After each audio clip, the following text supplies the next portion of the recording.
everybody, it is Julie. Welcome back to Pages and Pens. Today I am here with a book tag video because I was recently tagged by the amazing Elliot Brooks over at Elliot Brooks with an amazing original book tag. What I loved about this was that she also is a writer and a reader. And when I originally started this channel, Pages and Pens, it was going to be about books and writing. And I really haven't done very much in way of like writing updates. However, she has made this writer and reader friendly, so writers can do this about their own characters or other characters that they love in other people's works, or just if you're a reader, you can do this. So again, I'm not sure how I'm going to answer this yet. We're just gonna go for it. But you should go check out Elliot. You should absolutely do this tag. I will have her link down below. I will also have all the questions listed down below because I hate when people do these tags and then they don't list the questions. This doesn't help you do the tag if you have to go like searching for all the info. So I will have everything down below for you. I've not looked at these questions since I watched her video like a couple of days ago. So we're gonna jump right into the questions. If I was stuck on a really long flight, which character would I want sitting next to me? It would have to be somebody either down to read a book and not talk to me, or somebody that I could talk to that would like make me laugh and forget where I was. Like, I gotta tolerate you for like a solid 8 hours, so you cannot annoy me. Ooh, maybe I would go with Elend. I don't know how to pronounce his name, from Mistborn, because he is super into reading. So he's a reader, so he could like legitimately not talk the entire time and just let me read. But he's also like very witty and flirty and like super sexy, I think, because of that like wittiness. So he could either really, really entertain me, or he could just like shut up and we could just read and like not even worry about it. But he's like sarcastic and like my kind of humor, and I think that we would get along really well. And number 2 is, if I discovered I had magical powers, who would I want as my mentor? I feel like my natural inclination is to continue to go back to Mistborn, and I don't want to do that, but it's so vividly in my mind right now. McGonagall. I'm gonna go with McGonagall because I super love her. She's like feisty, she's got gusto, she stands up for herself, and she stands up to Umbridge, and she's a bamf. And I dig her. She could be my mentor for sure. If I was going to rule any make-believe kingdom or world, which would it be? The Labyrinth. I could be the next Goblin King / Queen. I could marry Jareth and live happily ever after, ruling by his side until he decides like, hey, hun, I'm gonna just hang out over here. You take over. I could do that. And like rule after our love has just gone on for decades and he dies. But then I could still rule his world.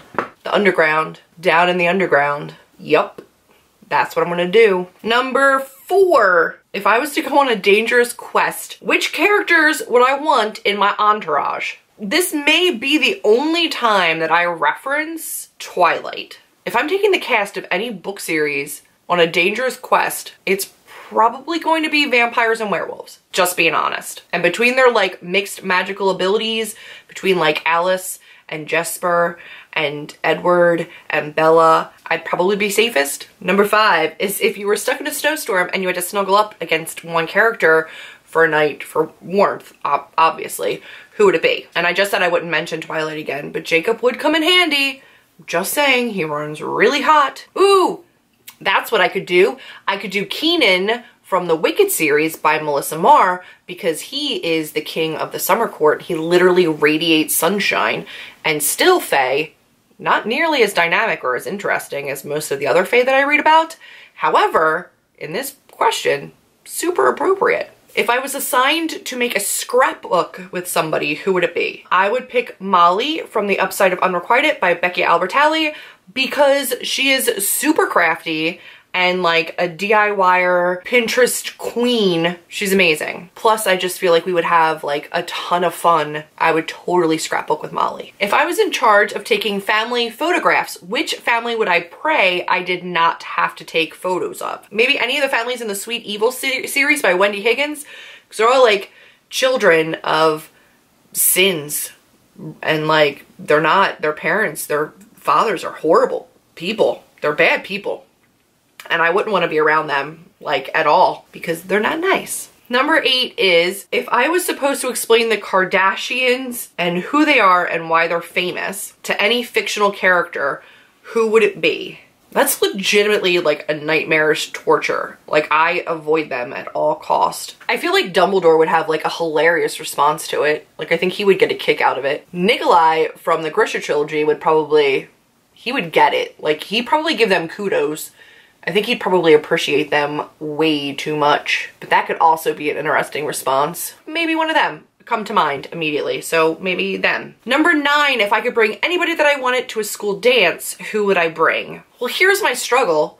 All of like the dudes in books that I'm drawn to, older, immortal, alpha, fae, they're not always like nice dudes, and they certainly don't want to go to a school dance.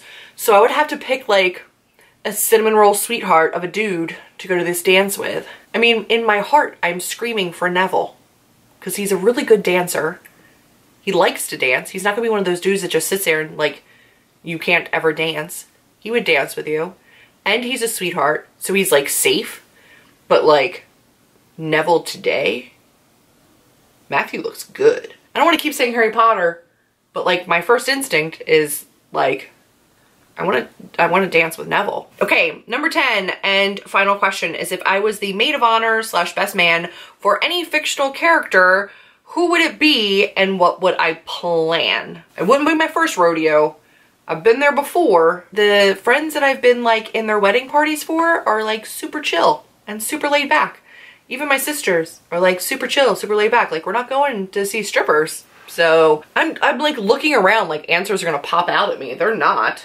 Maybe Ari and Dante. I feel like you have to kind of like drink a little bit, but they wouldn't want anything like crazy. Maybe just like a stargazing picnic. Let's go with that. That one stumped me. I got nothing. So that is everything for this particular book tag. This was hard. This was like way harder than I thought it was going to be. I'm going to tag a couple of people because I can. I'm going to tag Abby from Abigail Haley. I will tag Chelsea from Chelsea Darling Reads. I will tag Dylan from Dylan the Reader 5. I will tag Samantha Leanne from Leanne's Lit. I will tag Jessica and Christina from Game of Tomes. And that's it for this. But if you have not checked out their channels, whoever I just tagged, I will have them linked all down below. I will also have Elliot Brooks listed down below. She's phenomenal. Everybody that I just mentioned is phenomenal. Take this tag and run with it. It was fun, but it was hard. I should probably plan these out, and I didn't. But I had a lot of fun with it. I hope you guys did too. If you did, give me a big old thumbs up, click subscribe, and I will see all of you in my next video. Bye, guys.